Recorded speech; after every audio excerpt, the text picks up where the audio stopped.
Hey guys and girls, my name is Varun Maya and I am the co-author of Pajama Profit, which is a Bloomsbury published manual on how you can get started being a freelancer, how you can get good at it, and then how to build it into a sustainable kind of practice. The book's available for pre-order right now. You can get it on 18th July. It's available on Amazon, Flipkart, bookstores around you. Make sure you go out and get a copy. Cool, so now that the obvious advertisement is done, let's get to the meat of things, right? And the meat of things starts with, I would say, a story. When I was 18 years old, I knew one thing. I could feel it in my bones day in and day out.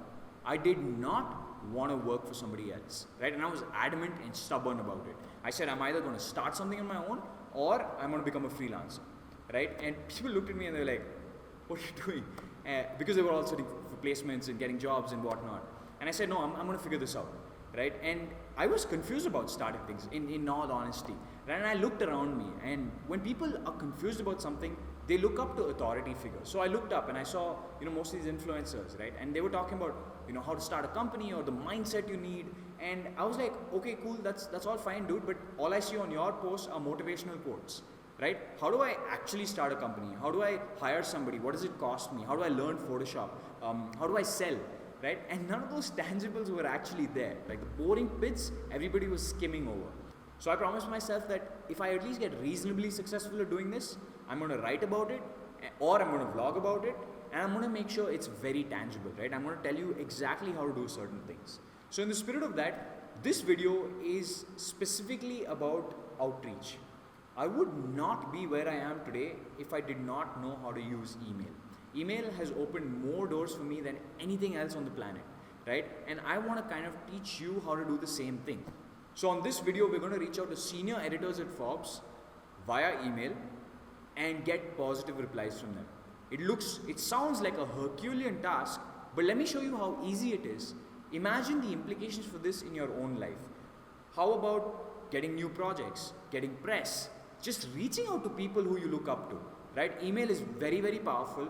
And hopefully this video, you learn how to use email effectively to open any door for you. Alright guys, we're back. So, like I mentioned, we're going to find people at Forbes and we're going to send them emails. The best people to message, especially if you're a content writer, are editors. And how we're going to do that is we're going to find these editors either via Google or Twitter, right? Because most of them have a personal presence. Now at work at Avalon Labs, we've got very, very powerful tools to find somebody's email, but I'm going to show you how I do it if I had none of these tools. Full disclosure, I've already done this experiment before, so I'm just repeating the steps required to kind of show you how it's done, and then I'll show you the results of the experiment because I've already done it a week ago. Right, so here's how we begin. I would go to Google and I would look for Forbes editors, right, Twitter.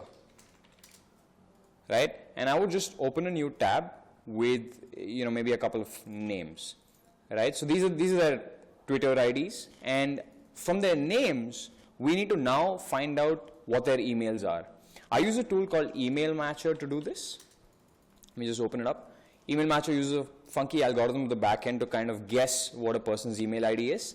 So what you do is you put in somebody's full name, say it's Steve Bertoni, and he's got a domain of forbes.com.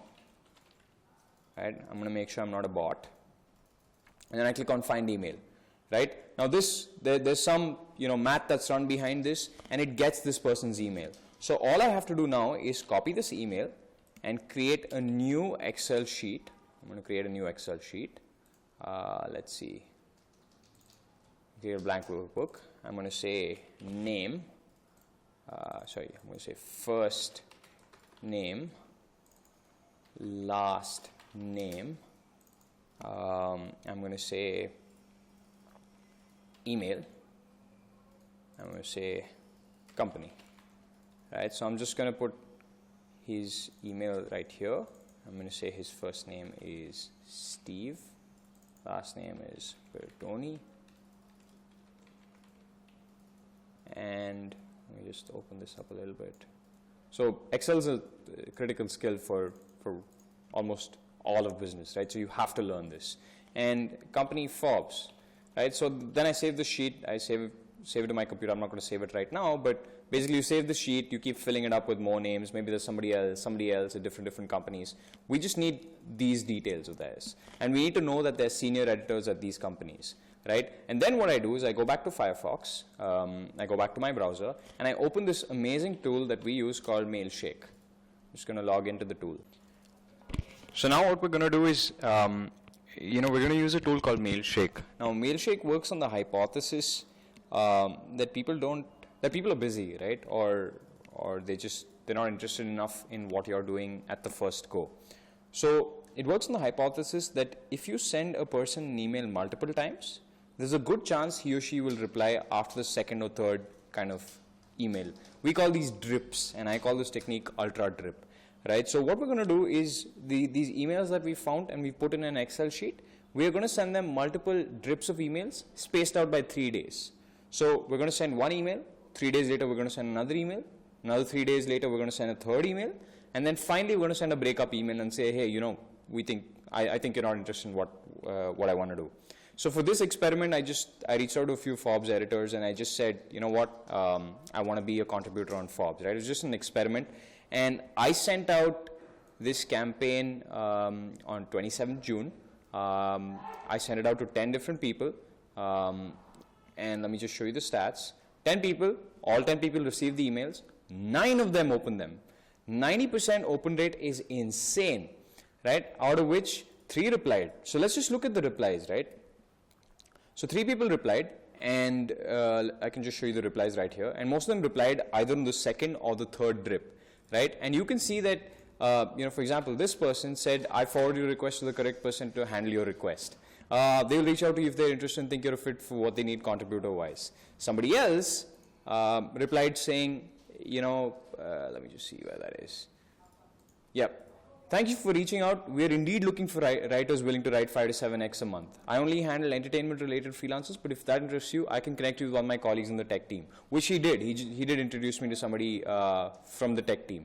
So as you can see, guys, it's extremely, extremely simple to find somebody's email and send them emails, but you got to do it multiple times. And the best way to do it is with a tool. Mailshake is just $19 a month, and there are free alternatives to it too. You just have to look for them. Folks, by now you know that it's possible to reach out to absolutely anybody. All you have to do is find out their email, send them multiple drips of emails, and then finally and most importantly, get positive replies. One of the things you're probably wondering is, what was it the content of those emails? Right? What did you actually send them? What was the script of that email? Now, I want to leave something for the book.